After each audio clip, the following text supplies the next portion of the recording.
Hey guys, I'm Joe, and this is the Rebel's Advocate. And today, I am ticked off. I'm upset. But I'll try to keep the language under control, and I'll try to stay calm. I had a couple things I was thinking about talking about, doing a video on. And then last night, or more like this morning, really, it was around 4 o'clock this morning, I'm just flipping through Facebook. And I saw something that just really upset me. And I know I've talked about Facebook, upsetting me before, seeing stupid stuff. But this was different. This just upset me on a whole new level. And I want to talk about it. And it's really unfortunate that I hate to be ticked off, especially on a Monday. I'm headed back to work. Yeah, I hate Mondays anyway. But I hate to be ticked off today because I had such a great weekend. My wife and I, we kind of took a little trip. It did not start out well at all. But, if I was a Christian, I would say the devil really tried to ruin it for us. But, we just say, get behind me, Satan. But in real life, it was a case of really just having a lot of lemons thrown at us. And we just kept squeezing and squeezing until we finally made some lemonade out of it. We, my wife, she, I know she has to stay stressed out. She takes care of me. She takes care of the baby. She's kind of stuck there in the house, most of the time. But the only time she gets out of the house is doctor's appointments, taking the baby to doctor's appointments. And so I really wanted to do something for her, and we did get out Friday. We had a little girl's birthday party to go to, so we got out of the house, and then we had a little thing planned for Saturday to go see some friends. But we got talking about where we live. We live a few hours away from Gatlinburg, Tennessee. Dollywood, Pigeon Forge, all that. And my wife loves the Ripley's Aquarium. She loves it. I love it too, but my wife especially loves it, and especially the penguins. My wife just lights up when she sees a penguin, even if it's on TV. So to see them in real life, she's in heaven. So we was kind of talking about it, and it's a trip to Gatlinburg and Pigeon Forge is it runs into so much money. And I told her, I had this idea, and I was like, why don't we go to the aquarium? I was like, we always say that, we can't really afford a trip to Gatlinburg. We can't afford this. I was like, we don't have to go down there and do all these things. Let's just drive down there. It's not that far. It's really not that long of a drive. We drive down there. We go straight to the aquarium. And we make a day out of it, and then we drive home. We do this on Saturday, come back, and we rest all day Sunday. Most of the day I can do some yard work, whatever, and then we'll be good to go. And so that's what we decided to do. So the aquarium is open until 10 o'clock at night, so there's no need to really even get up that early. So we got a good night's sleep Friday night. I get up Saturday. I think, we left the house around 10:30. So we everything's great. We're all excited. She's happy. We crossed over the Tennessee line, and we stopped at a rest area to get our baby's feeding going. As if you follow the channel, my baby, she's still on has a feeding tube, and so all of her, that's how most of her feedings come. She still isn't eating by mouth, very little. We usually try, the therapist wants us to mouth feed her once a day, and even that feeding, she's doing a lot better, but still not enough to even, be a good meal. So we stopped there, and we're getting everything going. And we had been having a little trouble every now and then with getting her formula to prime the pump. You got the food in the bag, the formula in the bag and trying to get it through the tube, we'd have problems, and we tried to tell them this, and they were basically saying it was our fault. And we'd even took it in one day and they couldn't fix it, so they gave us a new pump. And I was pretty sure at the time that it wasn't the pump, it was the bags. We were getting bad bags. And so, of course, and because usually what would happen when this happens at the house, we just change bags and it works, and which is its own problem, because they only give us the exact amount of bags that you need. And so then when you try to call and say, hey, we're out of bags because they're not working, they say that's all they can give you. So we end up having to reuse bags, which, trying to flush out and clean with water, and which isn't supposed, you're not supposed to do anyway, but it just leaves us in a bad spot, and it's aggravating. Well, on this day, like, we stop and it won't prime, and we only brought 2 bags, which I don't know why. We should have threw more bags in, but it was a last minute trip, and you're trying to throw everything together, and all of her other stuff, it just it slipped past us. So we have one more bag, and it's like, man, if this one doesn't work, we're hurting. And so we put the bag in, and sure enough, it did not work. So now we're just stuck right there. It's like, what do we do? Do we drive all the way back home and go through whatever bag we have to? Do we find one that works and then drive off, which would have set us back probably 3 hours? And it's like, well, let's call the people, and they're not in on Saturday, so we have to call the 800 number, and they have to pay somebody that's on call. Well, of course, hindsight's 2020. We should have just went back home. 3 hours that it would have put us back would have been amazing compared to what we actually got set back. So it was just a runaround after runaround. But in a way, it's a good thing we did, because we really did need to highlight and show these people, hey, we got a serious problem here. Something needs to be done about it. And it's just aggravating the way they are kind of not taking responsibility for that. So we sit at the rest area for like 4 hours, and I'm trying not to make this a huge long story, just telling you how my weekend went. But we sat at a rest area in Tennessee for 4 hours, waiting, calling back and forth, trying to get something done. So finally, I get in contact with the guy who's on call, and he's like, the only thing, he's like, have you tried this? I was like, dude, I've been sitting here for 4 hours.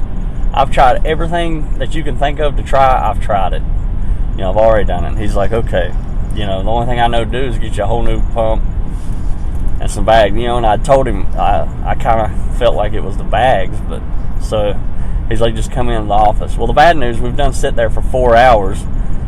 Their office is an hour and a half, not even back towards my house, like in a whole different direction, but the wrong direction.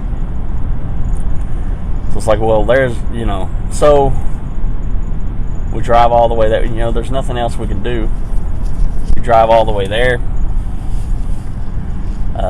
We get fixed up. We get, and it was the bags. That was another good thing. We were able to take the bad pump and try it on a new bag, and take the new pump that he gave us and try it on the bag that that we had that wasn't working, and it didn't work. So at least now they know for a fact it's the bags. It's not the pumps, it's the bags. But I'm boring you with details. So we get going, and if I get back on the road and I tell my wife, I'm like, look, they're open to 10 o'clock. We're going to get down there. We'll have a few hours to go through. It's not as good as you'd like. We'd like to, just be able to take our time, but we're going to have a few hours. By the time we get there, they're open to 10 o'clock at night. Let's just calm down. We're going to have a good day. And my wife had put some stuff on Facebook, about what was happening. And we're driving, and I swear, guys, it wasn't for bad luck, I wouldn't have any luck at all. And when I say luck, I know I don't necessarily believe in luck or whatever that is, but just a series of unfortunate coincidences that really happened at the wrong time. And so all of a sudden my wife goes, "Oh no," and I'm like, "What is it?" And somebody had commented on our Facebook on her status like, "Oh yeah, it's Rod Run weekend, so you'll get to see a lot of nice cars, old cars." And if you don't know, Rod Run is a time in Pigeon Forge at Gatlinburg where a lot of people bring like older cars and hot rods and this and that, and also on top of that, it's kind of like car shows, but also kind of the younger people have taken over. And when I was younger, it was a thing too, and they've tried to almost make it like a little mini Mardi Gras, with the beads and boobies and all that. It's just a party weekend, which means that traffic is just bumper to bumper from one end of Pigeon Forge to the other end of Gatlinburg. And it just so happens that the aquarium that we're going to is like the furthest thing. It's on the furthest end. And so I was like, I haven't been down here for Rod Run in years and years, since I was, a lot younger. I was like, but if it hasn't changed, if it's anything like it used to be, we're not going to make it. And we debated on turning around, but man, I don't know about you, but when I want to do something nice for my family, it's just like I can't stand to see that disappointment in my wife's eyes, and I wanted to do something nice for her so bad, and it's like I won't be denied. I was like, I'm at least going to try. So we just kept going. We get to Pigeon Forge somewhere in the neighborhood of 7:30. And this time we had to pull over at a gas station because now our baby she's had enough of the car seat. She is done with the car seat, and she is throwing a fit to the point that, she's inconsolable. We have to stop, and we actually found some things out today from a new therapist. They added a new therapist today that worked with her with OT. And we found some things out today that kind of explain some of the fits that she throws, which apparently our baby, it isn't vertigo, but they said it's a lot like vertigo. Like, she's really dizzy a lot of the times and disoriented, and they're going to work with her on that. But as of right now, that kind of explains why she panics and has some of these attacks like she does. Because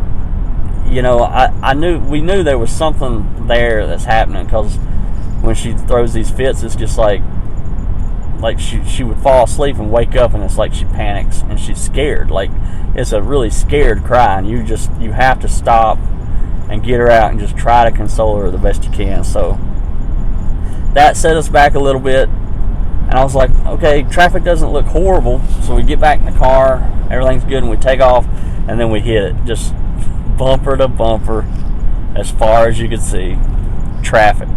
And now, it's well after 7:30. It's getting closer to 8 o'clock. Like, if we were at the aquarium right then, we would have had 2 hours. And, and 2 hours is just, you would have to really just run through the aquarium. It's a pretty nice experience, and it's pretty big. There's a lot to see. And it's like, worst case scenario, maybe we can go to the penguins and see the penguins, But it didn't take long to realize we just were not moving, and we just finally had to concede we're not going to make it. Like, we're not going to make it there. Like, if I had to guess, I would say if I kept on going, trying to get just to the other end, which isn't a very far drive, I would say probably midnight or later, if we made it through by then. And so I was just so defeated, and I just wanted to do something nice for her, and I just wanted this to be a good weekend. Just all I wanted was to have a good day, and it's just like one thing after another just ruined it for us. And so we didn't have a whole lot of money, but I did have a credit card, and the credit card's paid off. It ain't got nothing on it. And so I was like, by golly, that we try to save that credit card for emergency trips, and also for like when we go see my wife's family, which is all the way in Wisconsin. That's kind of a costly trip, so we try to save it for that. But I was like, man, this is as good a time as any to use it. And maybe it's not the responsible thing to do, but I don't regret it, because to me, making memories with my family is the most important thing I can do. It's really better than any physical thing I can buy or have. It's just that in this life, those are the most important things. So that's what I did. I was like, the chances of us finding a room are slim to none, but let's just check. If we can find one, then we can go to Walmart, pick up a couple little things we need. And the guy had given us extra bags, so we had that under control. I was like, we'll buy some travel size toothpaste and shampoo and all that, and maybe some cheap clothes, whatever you need. And so we start looking at rooms, and very few rooms were available because Rod Run, and the ones that were, they were rooms that typically would have probably been dirt cheap, and they were like $200 for a night. And I'm not, I want to do this, but I can't pay $200 for a room. And so we keep looking, and we found one. We found a room, for a decent price. And I knew, I was like, it's probably going to be a horrible room, man. If you do find one that's decent price around here and it's still available, it's probably it's probably a hole in the wall somewhere. So, but we got it, and we went and got a bite to eat and just settled down finally. And we went in the hotel, and the hotel was a bit of a dump. We went upstairs, and when the elevator opened, it was just like, oh gosh, like the hall, it was like a scene out of a movie. There was some sheetrock busted along the bottom, and it just looked dirty and grimy. It's like, oh God, what are we going to see when we open this hotel, like our room door? And surprisingly, we opened our room door, and it wasn't that bad. It was actually a really nice room, a nicer room than probably what I usually would stay in, which I haven't stayed in a hotel room in a long time. So we was happy with that. We had one bed, a king size bed, and so we didn't have anything for our baby to sleep in, so she got to sleep between us, and we got some rest and had a good night, and she was tuckered out. She slept like a log all night.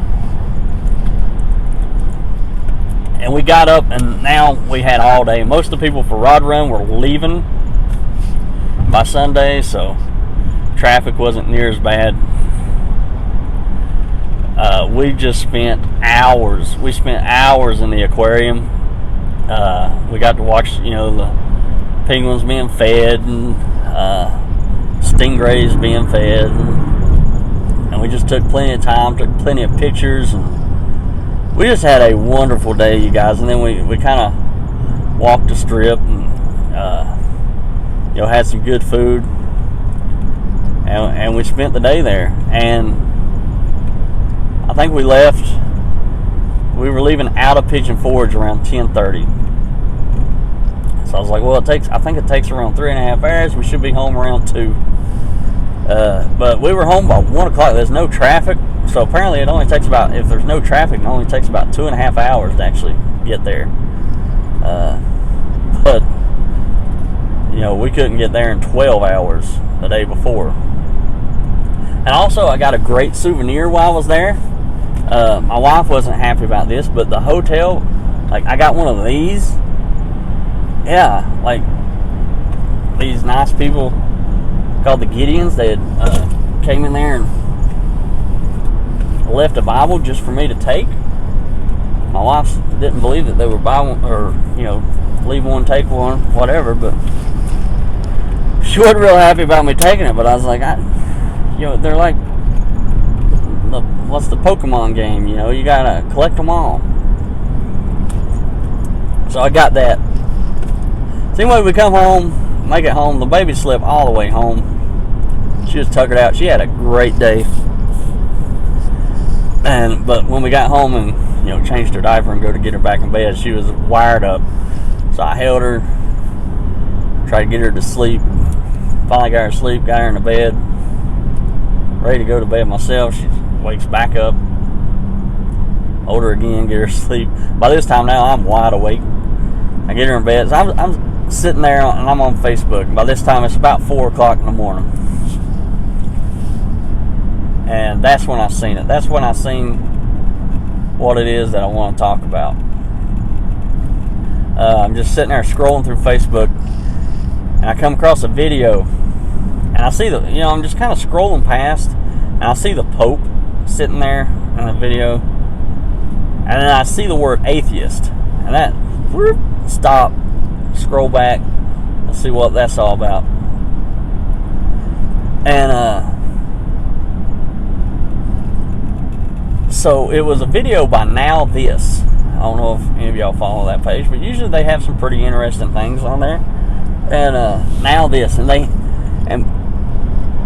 were kind of giving it a positive spin about this Pope gives this response. You won't believe his response, and it was so like heartwarming or something to that effect, as if this was a great thing. So I click on it and watch it. And so it's the Pope, and he's sitting there, and they're outside, and apparently it's Ask a Pope Day. I don't know, and they was like giving the microphone to these people, and I don't know if it's just for kids or if it was everybody or what. But it showed this one little boy.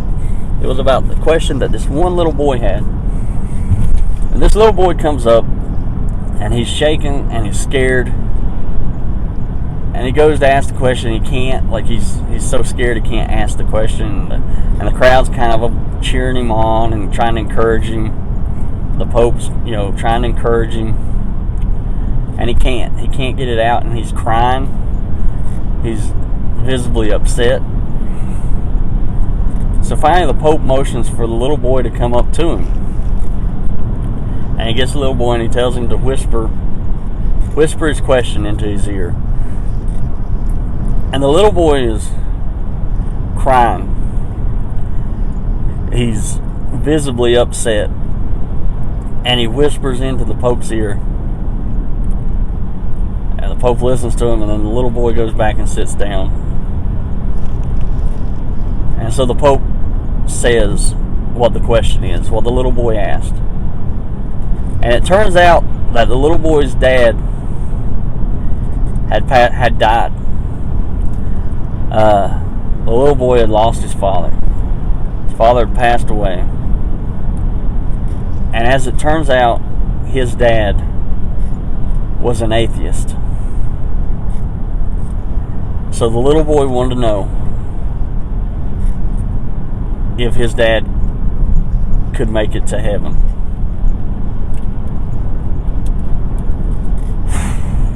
Well, that right there is enough to... it's sad, and it makes me angry all at the same time. And so the Pope had an answer that it turns out to be quite controversial. And the Pope kind of gives this long answer, and I'll try to paraphrase it the best as I can remember it. But basically, he says, look at what this father done, and I should back up and say the father had his, I think it was 2 sons, I can't remember. He had them baptized. Now we don't know under what circumstances. Maybe the mom was a Catholic and he kind of, was just like, that's fine if that's what you want done, or maybe he was an atheist, but he really didn't care about those kind of things. Maybe he was fine with that. But at whatever rate, he had allowed the kids to be baptized. And so the Pope focused on that. It was like, look at what this father done. He allowed the kids to be baptized.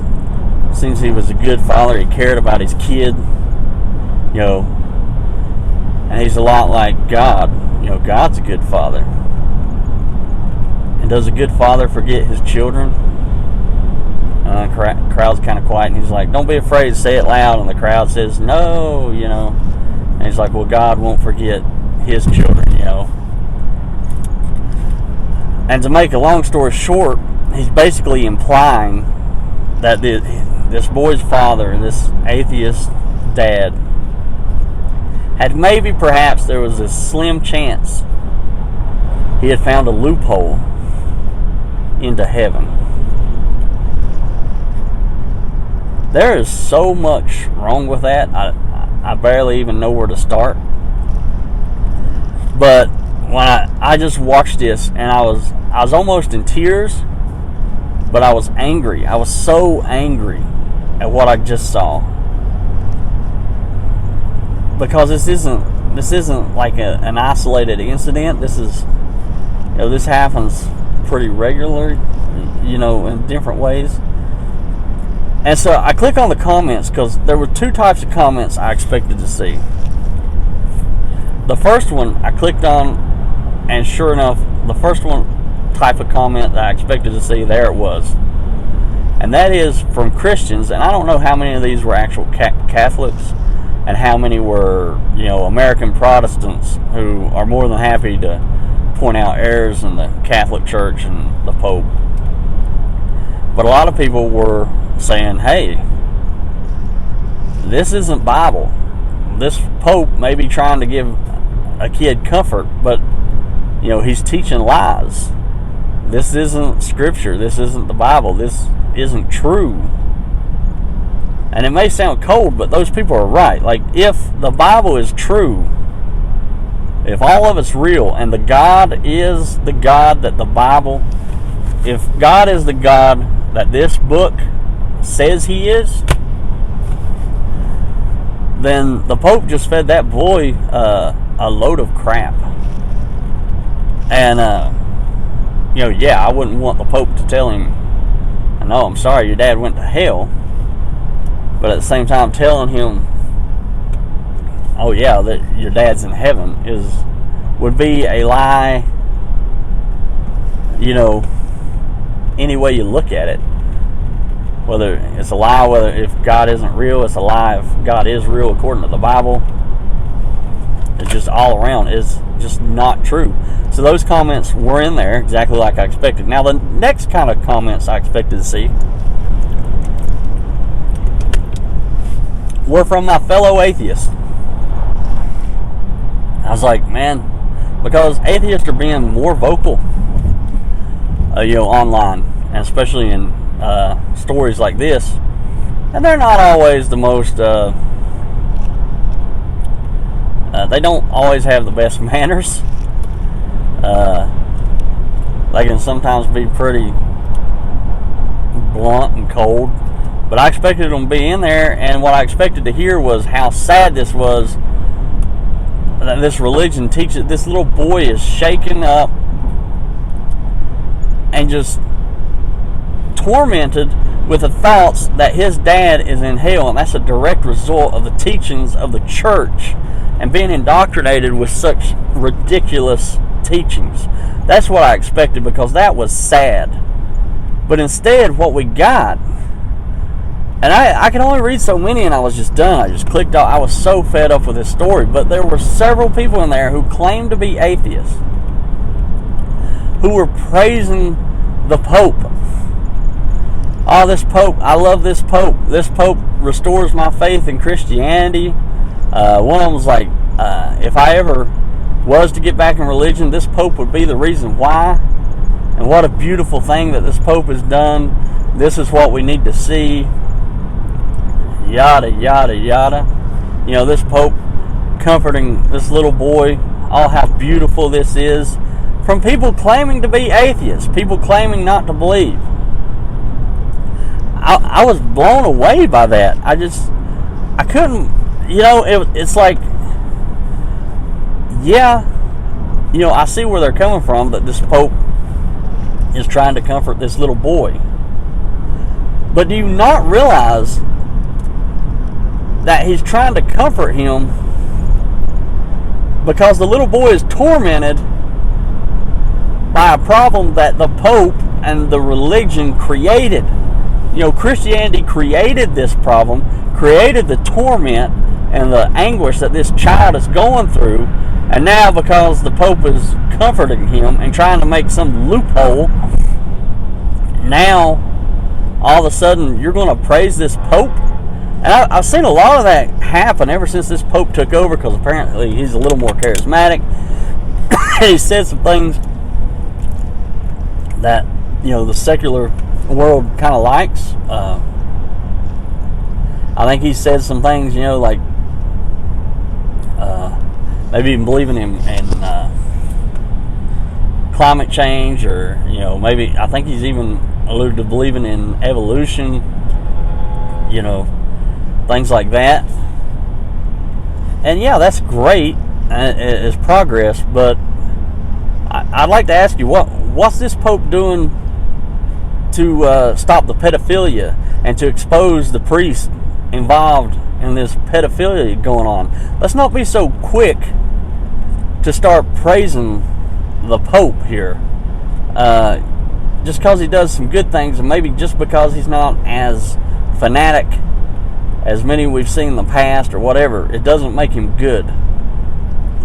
And this is such BS, and I think this hit me on a whole other level emotionally, because I could relate to this.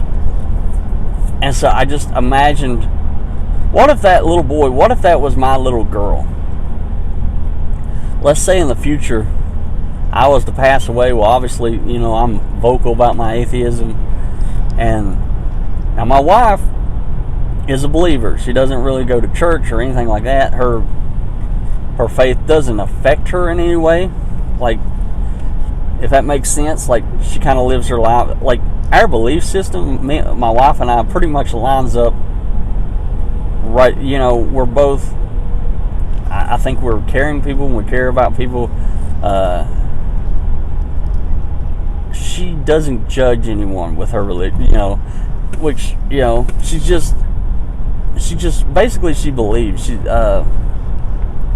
so it doesn't affect her. Now, when our baby was young, my wife wanted to have her baptized, which basically, they say baptized, it's kind of like the Catholic Church. I think it's more of a sprinkle, and it's a little ceremony, and my wife wanted to have it done. And my wife she went when she did go to church it was at a Methodist church, which is very different than what I was raised. And I'll be honest, I kicked against it at first. I'm not happy, because I hate religion. I hate it. I hate everything about it. And that may be controversial to say, like, oh, Joe, just because you're not really. But religion has had such a negative effect on so many people, myself included, that I'm not, I don't like it. And so I really kicked against it at first. But then I remembered, my wife and I, we get along so well, and my wife supports me in everything I do. She supports me in making these videos. She supports me no matter what. And so I was like, the least I can do is, like, this doesn't hurt anything. It's not like my baby being sprinkled makes her religious. It's like, oh no, now she's been infected with religion. It's just a symbolic, gesture. So it's like, that's fine, you can do it. I just want nothing to do with it. And so I had plans of not going to the church, not being a part of it in any way. And then again, and I just, the more I thought about it again, was like, my wife has stood by me no matter what. And I know she doesn't agree with the things that I say, or do. I know she does it, but she stands by me and supports me no matter what. So I was like, the least I can do is be there with her. And so I did. So anyway, so it's a very similar circumstance. Now let's say years down the road, my daughter is just a little girl, and I die. And let's say that my wife was a little more religious than what she is, and she did go to church pretty regularly, or she started going, after I died, and more church people was, and now my baby girl's getting indoctrinated and believing all this stuff and this heaven and hell and all this, and she knows her daddy was an atheist. And so now here she stands in front of a preacher asking the very same question. Is it possible, is my daddy in hell? Or is there any way my daddy could have made it in hell? And that breaks my heart. And I wouldn't be here. What really upsets me is knowing that dad of that little boy isn't here to speak some common sense into that boy's head, and I won't be here to hold my little girl and tell her it's okay.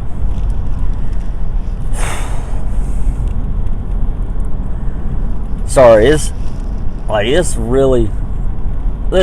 video really affected me. Like, this isn't just a rant video of me, just trying to find something like, oh, you know what really grinds my gears? This really upsets me, guys. And to think if that were to be my little girl being brainwashed and indoctrinated and told that her daddy was in hell, or even if the preacher was trying to do what the Pope did and make this thing of, and some people were pointing out that what the Pope said, they're like, well, what the Pope was saying, if you'll notice, the Pope and the Pope said something to this effect. He said it's much easier to allow your children to be baptized if you believe in God than it is if you don't. And a lot of people were saying that was some kind of code word, a little coded phrase. And what the Pope was saying is that in order for this dad to have allowed his kids to be baptized, he would almost have to believe that God is real. So basically telling this little boy, if that's true, first of all, if that's what he meant by it, that won't, according to the Bible, that won't get you into heaven. Basically saying that the dad believed in God in secret. Well, that's not going to get you into heaven. If the Bible's real. And number two, basically that's the Pope telling the kid, whatever your dad told you, whatever life he lived, it was a lie. He secretly believed. Your dad wasn't an atheist. It would be like, and imagine that, a preacher telling my daughter, your dad, really deep down, your dad knew God was real.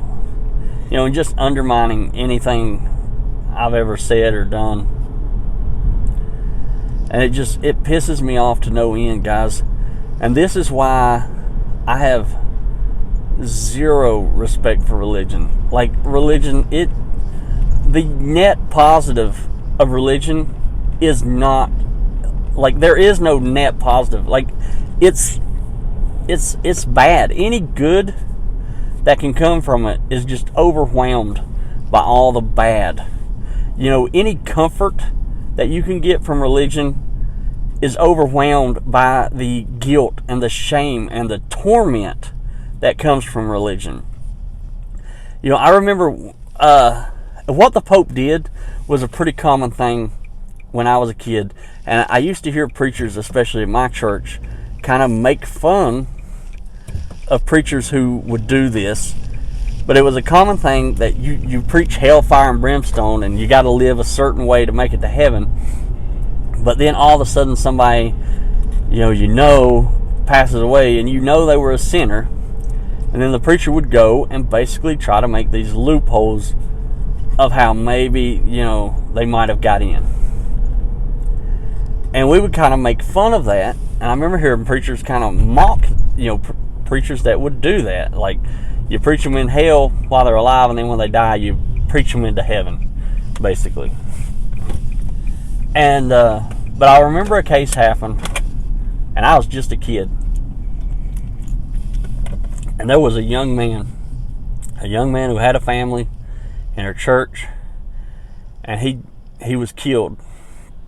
And he was killed in such a way that just, because a lot of times, let's say if someone who, is a sinner, if they died in a car crash or something to that effect, you would always have this little sliver of hope, and you would say, well, maybe there was time, and they cried out to God in the last seconds and, was saved. And that's what you would hold on to. This family would hold on to that hope, and it was the only hope you had, that your loved one wasn't, screaming and burning in hell and torment at that very moment. Because if you believed what you believed, that was the alternative. And so you would hold on to this, just narrow thread of hope that somehow, some way, they made it in. But I'll never forget this young man. He was killed, and he was killed in such a way that there was no sliver of hope. It was in such a way that was so instant, so sudden, that there was no hope of that. And everyone knew that. It kind of went unsaid, but it was, you just kind of knew that going in. And I remember we were close with the family, and we ended up being there at the house like right after they found out about it. And it was the saddest, probably to this day, just the most horrible situation I've ever been in. And I will never forget that day, like just the anguish and the torment that's going on, and people, family members about to lose their mind, which is going to happen regardless of what you believe. If you lose someone that young like that, and sudden, it's not going to be, it's going to be a very hard time regardless of what you believe. But it just, to look at these people and realize that they knew in their mind, what they believed, they knew their kid was screaming in hell. That their brother was screaming in hell. Like, that was their reality. And that is such a horrible thing to think. And as time goes on, you don't ever get over it, but you learn to live, again, and to move on. And it's one of the reasons why I sometimes wonder if people really believe what they say they believe. Because if I had a child that was up older and died in such a way that I knew they were in hell, I don't think you ever get over that. I think you literally grieve until you die. And I know probably their reasoning would be that God or the Holy Spirit come down and comforted them. And that's the only way they get through it. It's like, no way I could make it through if it wasn't for God, and God's comforting me. Which is basically saying, yeah, my child's burning in hell as we speak, but God has kind of made me forget about it. It's such a, and I'm trying to keep my language clean in this video, but woo, it is such a BS, like, what a horrendous thing to believe. That is just horrible on so many levels. I can't even explain how bad that is. To think, that's the God you serve. But it just, I don't know, watching that video and maybe you think that the Pope, what he did was a good thing, and it's better to have a Pope who would say, and yeah, sure, I guess it's better that the Pope say that than the Pope say, sorry kid, your dad's in hell. I guess that is better. But it just pisses me off that a little boy, like what we're overlooking is the fact that the little boy has to ask that freaking question to begin with. That the little boy is scared that his dad is in hell to begin with. That shouldn't be a thing, guys. And that's why I won't shut up. That's why I'll continue to speak out against religion, because it's BS. It's a lie. If it were true, then yeah, sure, I would be out there saying, we got to do everything we can to keep people out of hell, I guess. And I guess that explains why preachers and Christians do what they do, because they believe it is true. But it's not true. It's such bull, and there's better ways to live than this. And and I'm tired of this view from atheists that, oh, well, religion does a lot of good. Religion does a lot of good, so, leave it alone. Why do you gotta beat up on religion? It does so much good in the world. I can tell you the good that it does is so far outweighed by the bad. It's just, and I don't know why people can't see that.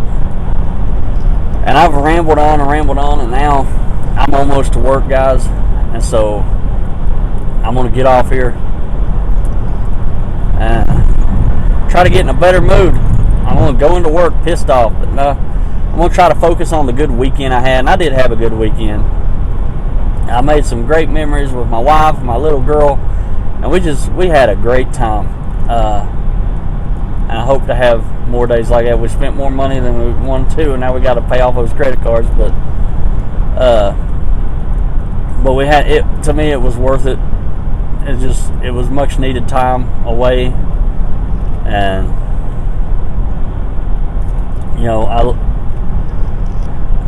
I've said it in so many other videos. My wife and my little girl, they're my world.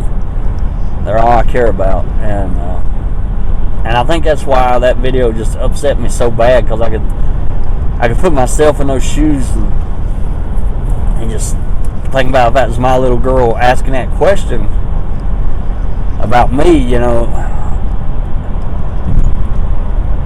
and to think that my little girl would think that her daddy was burning,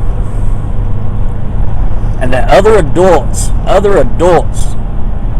were propagating that bullshit would just be more than I can handle to think about. And it upsets me, and it should upset you too. If that doesn't upset you, then I don't know what does. We gotta speak out against this crap, and it's time people wake up and realize that what you believe is ridiculous. Look at it. Read this book. Read this book right here, cover to cover.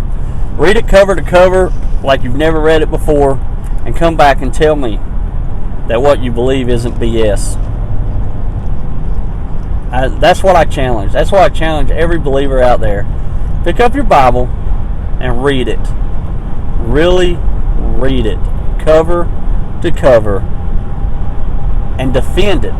Defend each and every verse inside of it. Don't cherry pick. Look at those bad verses and defend it. If you can do that and still believe, then there's probably nothing I can say to help you, because if reading that book doesn't convince you that it's BS, I don't know what will. That's what ultimately done it for me. But I'm going to get off here. I appreciate you guys watching. You can like it or not like it, comment, subscribe, all that good stuff. If you want to support the show, you can do that over at patreon.com/TheRebelsAdvocate. Thanks for watching, guys, and we'll talk to you later, hopefully. Bye.